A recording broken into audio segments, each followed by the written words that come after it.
하나님께는 영광, 우리들에게는 은혜가 넘치는 귀한 시간이 되기를 바랍니다.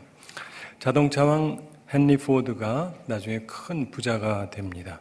근데 기차를 타는데 일반석하고 특성이 있는데 이분이 항상 일반석만 탑니다. 돈이 그렇게 많은데. 근데 그 아들은요, 또 항상 특석만 타요. 한 번은 기자가 물어봤습니다. 왜 회장님은 일반석을 타시나요? 아드님은 특등석을 항상 타시는데. 그랬더니 이분이 뭐라 그랬는지 아세요? 이분이 이랬습니다. 그의 아버지는 부자고 내 아버지는 부자가 아니니까 그렇죠. 네, 말 되죠? 네. 지난주에 이스라엘의 전설적인 지도자 모세의 부르심에 대해서 생각해 봤습니다. 사랑하는 성도 여러분, 택함받은 주의 백성들은 하나님이 우리의 아버지가 되시지 않습니까? 가장 부유하신 분은 자녀에게 베푸시고 주시기를 좋아하십니다. 이걸 믿으시기 바랍니다. 그래서 그의 백성들에게 젖과 꿀이 흐르는 땅, 가나안 땅도 주셨습니다. 근데 모세와 함께하던 백성들은 이걸 안 믿었어요. 그래서 광야에서 살다가 죽었습니다. 그러나 오늘은 이 여호수아를 살펴보겠는데, 여호수아는 가나안 정복의 영웅이죠. 그는 이스라엘의 수백 년의 꿈을 성취시킨 위대한 지도자였습니다. 그는 어떻게 이 위협을 이룰 수 있었는가?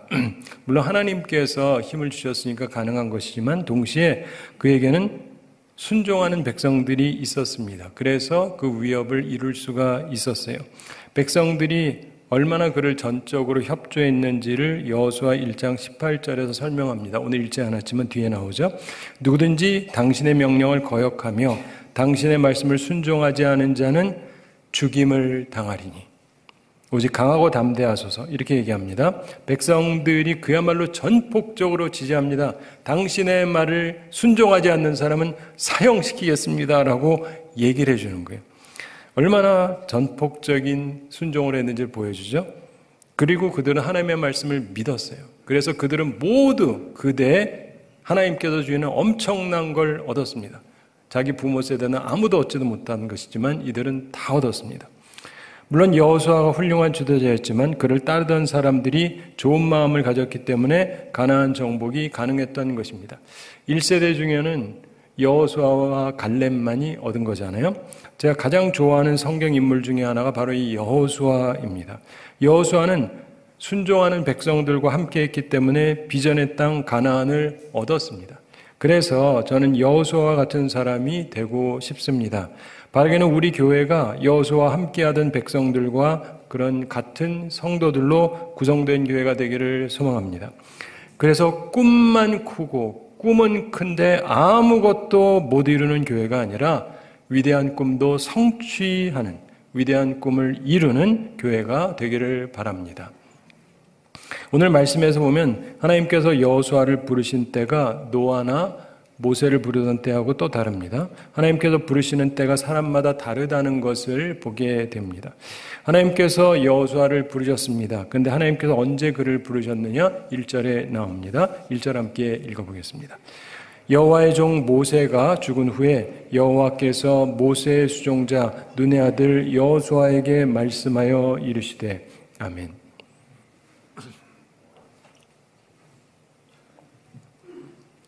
하나님의 말씀은 분명하게 여호수아가 죽은 후에 이렇게 말씀합니다. 하나님께서 그 후에 여호수아에게 말씀하셨습니다. 여호수아에게 모세의 죽음은 참으로 슬픈 사건이었을 것입니다.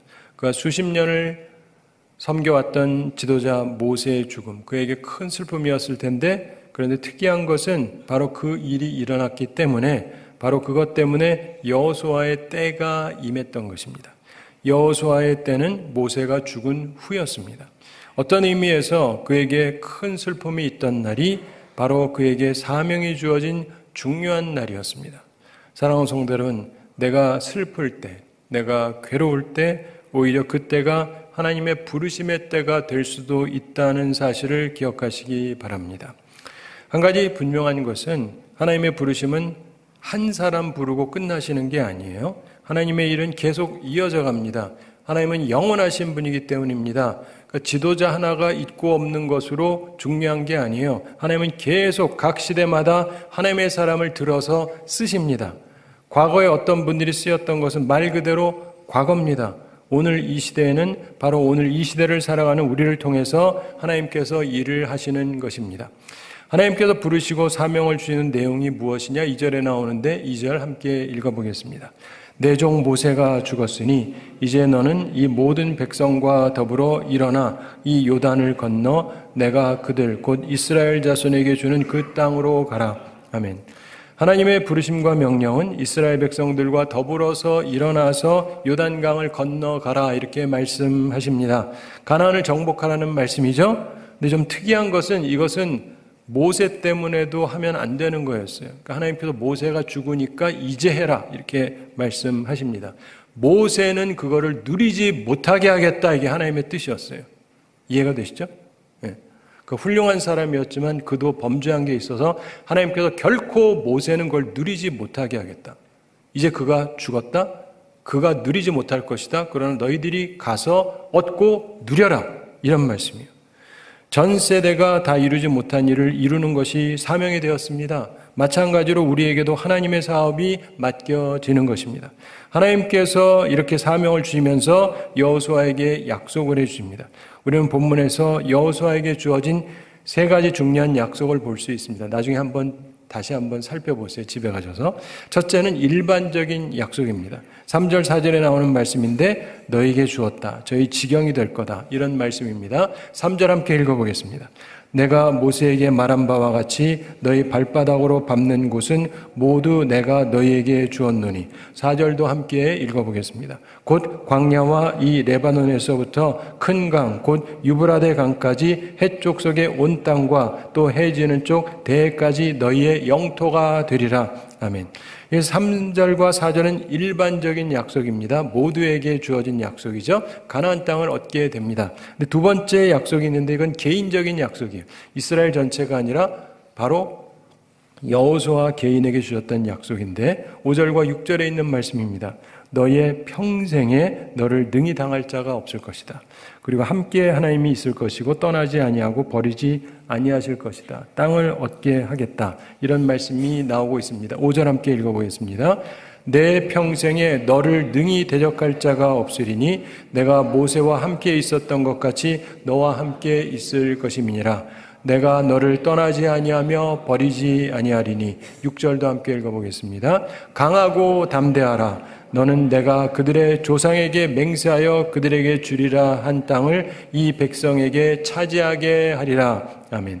특이한 것은 하나님께서 평생이라는 말을 하면서 보장하시는 약속을 한 사람은 신구약 전체에 딱 2명밖에 없습니다. 그 하나가 솔로몬이고 다른 하나가 여호수아죠. 물론 여호수아가 앞서는 사람이고 후에 솔로몬이 한 번 더 받습니다.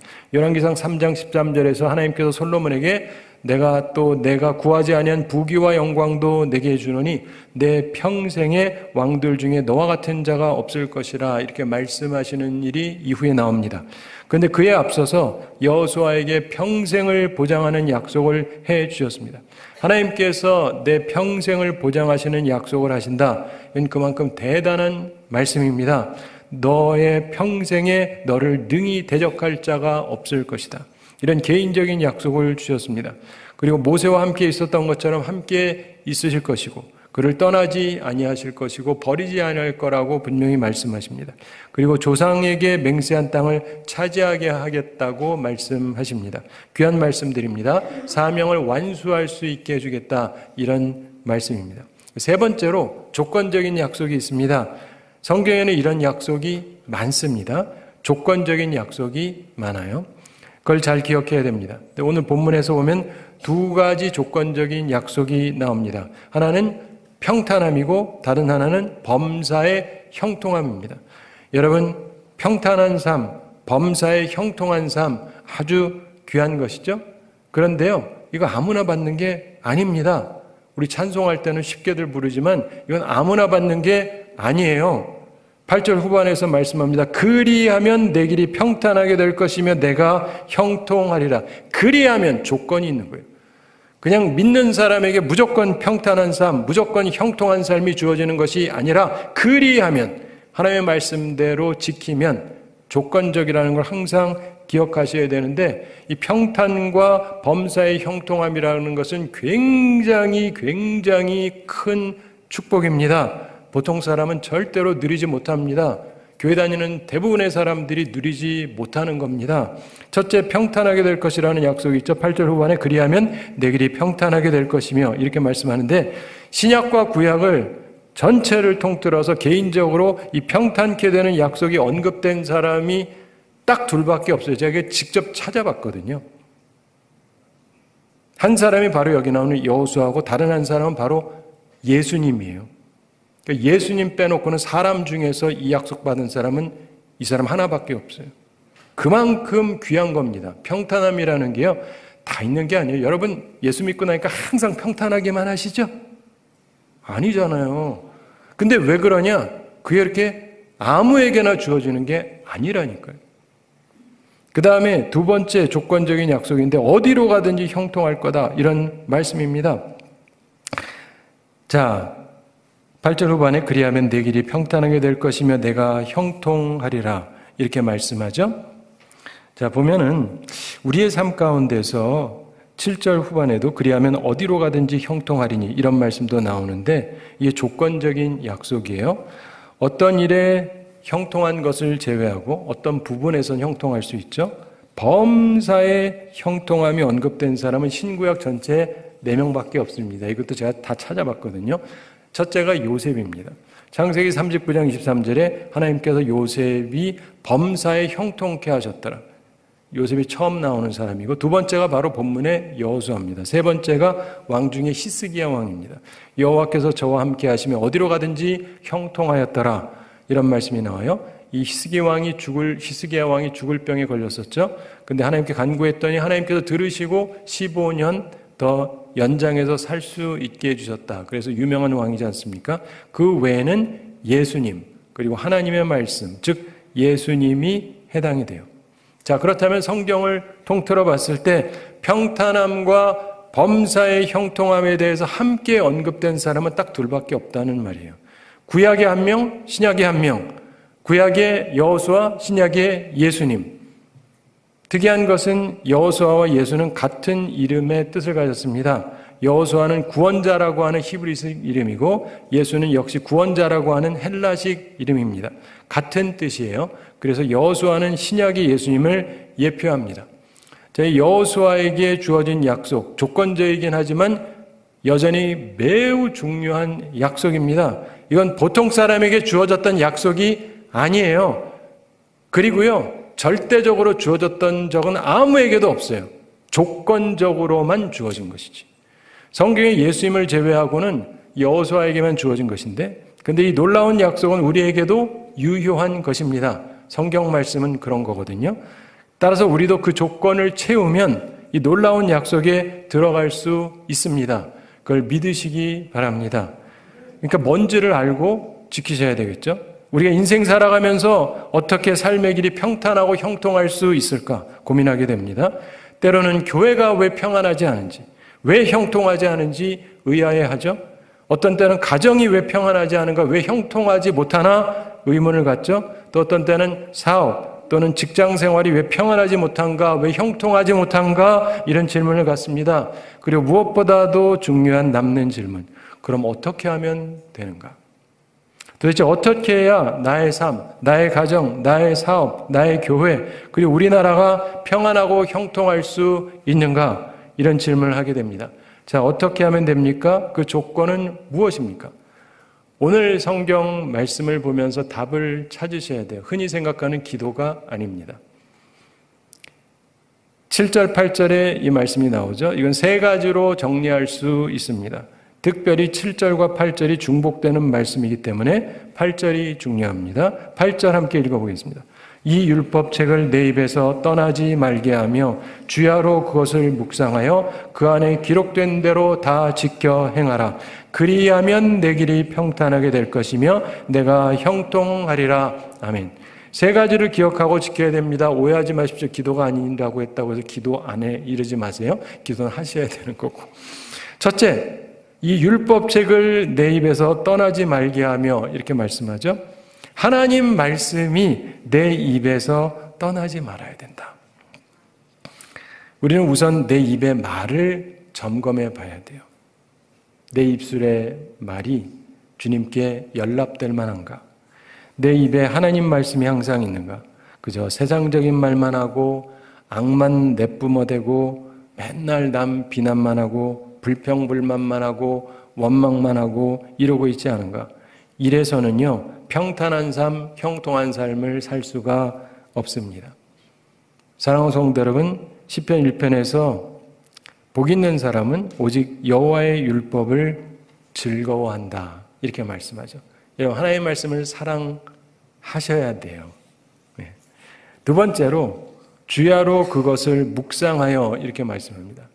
하나님의 말씀을 주야로 묵상해야 된다. 하나님의 말씀을 아침 저녁으로 묵상해야 된다. 역시 시편 1편 2편에 복 있는 사람은 오직 여호와의 율법을 즐거워하여 그의 율법을 주야로 묵상하는도다 이렇게 말씀했습니다. 이것은 기쁜 묵상을 통해서 통찰을 얻어라 이런 말씀입니다. 소가 음식을 되씹는 것처럼 하나님의 말씀의 깊은 의미를 깨닫기 위해서 참된 통찰력을 갖기 위해서 주야로 다시 말해서 계속 묵상해야 됩니다. 오늘 예배 끝나고 끝이 아니라 저녁에도 다시 생각하셔야 되고 주중에도 지나시면서 자꾸 생각을 하셔야 돼요. 그래야 평탄한 삶, 형통한 삶을 살 수 있게 되는 것입니다. 세 번째, 그 안에 기록된 대로 다 지켜 행하라 이 말씀입니다. 다 지켜 행하라. 순종하라 이거예요. 매우 중요한 말씀입니다. 이 말씀은 적용해라 이 말씀입니다. 성경을 읽었어요. 아는 게 많아요. 근데 그걸로 끝나면 아무 소용이 없습니다. 성경 지식은 남 비판하라고 있는 게 아닙니다. 내가 그 말씀을 지켜 행해야 됩니다. 내가 그 말씀을 적용해야 하는 것입니다. 아는 게 많아도 지키는 것이 없으면 소용이 없는 것입니다. 사랑하는 성도 여러분, 여러분은 성경에 기록된 이 많은 말씀 가운데 어떤 것을 지켜 행하고 있는가를 한번 생각해 보시기 바랍니다. 말씀대로 안식일을 기억하여 거룩하게 지키는가? 성전에서 함부로 입을 열지 말고 급한 마음으로 말을 내지 말라 이 말씀을 지키는가? 원수를 사랑하는가? 아니 최소한 내 이웃을 내 몸과 같이 사랑하는가? 무엇보다 주의 제자들이 서로 사랑하라는 말씀을 교회 안에서 실천하고 있는가? 하나님과 재물을 겸하여 섬기지 못하는데 따라서 먼저 하나님의 나라와 의를 구하라는 말씀을 지키는가? 그래서 그 외 모든 것을 더하시는 삶을 체험하며 살아가고 있는가? 하나님을 믿는다는 건 가난하게 산다는 게 절대 아니에요. 하나님의 나라와 의를 먼저 구한다는 것이지. 비판하지 말라는 말씀을 지킵니까? 원망하지 말라는 말씀을 지킵니까? 어린아이같이 자기를 낮춥니까? 나보다 남을 더 낫다라고 생각하십니까? 기도할 때 무엇이든지 믿고 기도하시나요? 항상 기뻐하십니까? 쉬지 않고 기도하세요? 범사에 감사하십니까? 선한 양심을 가지고 살아갑니까? 여러분 하는 모든 이유가 선한 이유 때문에, 이기적인 것이 아니라 선한 이유 때문에 하냐 말이에요. 그리고 인내하면서 사십니까? 시험에 들지 않기 위해서 깨어서 기도하고 계십니까? 이런 여러 가지 질문을 들으면서 스스로를 돌이켜보면 두 가지 생각을 하게 됩니다. 첫째, 정말로 성경 말씀대로 다 지켜 행하면 평탄한 삶, 형통한 삶을 살 수밖에 없겠구나 이런 생각이 듭니다. 하나님의 말씀대로 살면 평탄한 삶, 형통한 삶을 살게 됩니다. 이것은 단순히 여호수아에게만 주어진 약속이 아닙니다. 두 번째로, 내가 왜 평탄한 삶, 형통한 삶을 살지 못했는지 이해가 된다는 거예요. 사실 하나님의 말씀을 내 삶에 적용함이 없는데 어찌 평탄하고 형통한 삶을 살 수 있겠습니까? 사랑하는 성도 여러분, 우리는 이런 말씀을 생각하면 여전히 이 놀라운 약속, 우리의 삶이 평탄하고 형통할 것이라고 하는 이 놀라운 약속이 조건적인 약속일 수밖에 없다는 것을 인정할 수밖에 없습니다. 이 유효한 약속, 이 놀라운 약속이 우리 앞에 있습니다. 하나님께서 우리에게 복음으로 주신 말씀입니다. 여호수아에게도 그렇게 주셨죠. 그러면 이제 어찌하시겠습니까? 여호수아처럼 이 말씀을 붙잡고 살아가야 되는 거예요. 근데 그 선택은 우리 각자에게 달려 있습니다. 근데 바라기는 이 소망의 말씀을 버리지 마시기 바랍니다. 포기하지 마십시오. 모세와 함께 하던 1세대처럼 하지 마세요. 그런 사람들은 그냥 광야 같은 세상에서 그냥 어려움 당하다가 그냥 그러다 끝나거든요. 인생은 그러라고 하나님이 부르신 게 아닙니다. 우리를 위해서 하나님께서 귀한 것을 주시고 누리고 살면서 하나님을 찬양하라고 부르신 거예요. 그게 천국까지 가는 거죠. 이 복된 약속의 말씀이 나의 복음이 되고 실현되는 은총을 누리며 사는 우리 모두가 되기를 바랍니다. 사랑하는 성도 여러분, 말씀 맺으면서 생각할 게 있습니다. 여러분 어떤 인생관을 갖고 계십니까? 그냥 다람쥐 쳇바퀴 돌듯이 산다고 생각하세요? 그거는 불교식의 생각이고 그런 거 다 갖다 버리세요. 특별히 여호수아를 보면서 저는 영웅적 순례자라고 하는 인생관을 보게 됩니다. 그의 인생이 그랬어요. 아까 잠깐 말씀드렸던 것처럼 여호수아는 히브리 말로 여호수아라고 그러고 헬라 말로는 예수인데 우리가 믿는 예수님과 같은 이름입니다. 여호수아, 예수 모두 구원자라고 하는 뜻입니다. 그래서 여호수아는 신약의 예수님을 예표하고요. 여호수아도 그랬고 예수님도 그랬고 모두 실패하는 듯 했지만 결국 영웅적인 결말을 보게 됩니다. 여호수아는 남 때문에 40년을 광야에서 보내야 됐습니다. 그러나 결국 가나안을 정복하는 사람이 됩니다. 예수님께서도 우리의 죄 때문에 십자가에서 비참하게 돌아가셨습니다. 그러나 결국 영광스럽게 부활하시고 하나님 우편에 앉아 계십니다. 그래서 우리가 가져야 되는 인생관은 영웅적 순례자라고 하는 인생관입니다. 분명히 순례자의 길이지만 영웅적이에요. 그리고 영웅적이지만 역시 순례자로서 사는 것이 우리가 가져야 될 인생관입니다. 우리 모두 영웅적 순례자의 삶을 살게 되기를 바랍니다. 베드로전서에서도 보면 우리는 택함받은 백성이요 또한 나그네라는 설명도 나오죠. 우리는 택함받은 나그네예요. 이런 인생관을 가질 때 우리가 역동적인 삶을 살아갑니다. 택함받았기 때문에. 그리고 역동적이지만 무리함이 없이 살아갑니다. 나그네라는 생각도 하기 때문에. 그래서 여유 있는 삶도 살게 되는 것이죠. 사랑하는 성도 여러분, 우리 모두 바른 인생관을 가지고 바른 삶을 생명력 있게 살아가게 되기를 바랍니다. 사랑하는 성도 여러분, 우리 생활, 광야 생활이라고 생각하지 마세요. 많은 분들이 그렇게 알고 그렇게 가르치고 또 그렇게 생각하는데 그러면요, 목표가 없어요. 죽는 거 말고는. 그냥 그러다가 죽잖아요. 그건 1세대들의 삶에 저주받은 모습이었지 하나님의 뜻이 결코 아니었습니다. 우리의 목표는 가나안 정복의 삶이에요. 젖과 꿀이 흐르는 땅을 획득하는 게 우리의 목표요. 하나님이 우리에게 주신 사명입니다. 그래서 너와 너의 후손들을 위해서 예비하라는 거예요. 하나님께서 주신 사명을 감당하면서 평탄한 삶, 형통한 삶을 살 수 있습니다. 그리고 이것이 죽은 후에 천국까지 연결이 되는 거라고요. 인생관을 제대로 가지시고 살아가시기 바랍니다. 다람쥐 쳇바퀴 돈다고 생각하지 마세요. 우리가 광야에 있는 건 사실이지만 여호수아도 광야에 있었어요. 그러나 광야가 목표가 아닙니다. 우리 사는 삶이 광야 같지만 이게 목표가 아니에요. 가나안 땅을 얻으셔야 돼요. 가나안 땅을 점령하셔야 돼요. 여러분과 후손을 위해서 얻으셔야 되는 것입니다. 아멘을 아무도 안 하시지만 꼭 얻으시게 되기를 바랍니다. 네. 마지막으로 한 가지 이야기 말씀드리면서 오늘 말씀 마치겠습니다. 이런 말이 있습니다. 하나님이 함께 하시면 거미줄도 철문보다 강하다. 이런 말이 있어요. 노라 페릭스라고 하는 초대교회 지도자의 실제 일화랑 관련된 일인데 노라 페릭스라고 하는 분이 로마 박해 시절에 교회의 지도자였습니다. 근데 당시 교회가 박해를 당하면서 로마의 수색대가 그를 잡으러 왔습니다. 그래서 수색대를 피해서 어느 바위 틈에 있는 굴에 들어갔습니다. 근데 좀 시간이 지난 후에 멀리서 수색대가 그가 있는 굴로 다가오는 소리가 들립니다. 철문이라도 있으면 모르겠는데 철문도 없고 이제는 끝장이다 이렇게 생각하는데 하나님께 자신의 영혼을 맡기는 마지막 기도를 드렸습니다. 근데 웬일인지 그들이 굴 앞에 분명히 왔는데 왔다가 그냥 돌아가요. 참 이상한 일이죠. 그래서 왜 그런가 했더니 나중에 그들이 돌아간 다음에 보니까 그 굴 입구에 거미 한 마리가 있었는데 얘가요 거미줄을 친 거예요.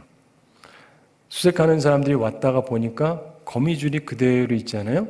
그러니까 사람이 들어가면 거미줄이 끊기잖아요. 그러니까 저기에 사람 없다라고 생각을 한 거예요.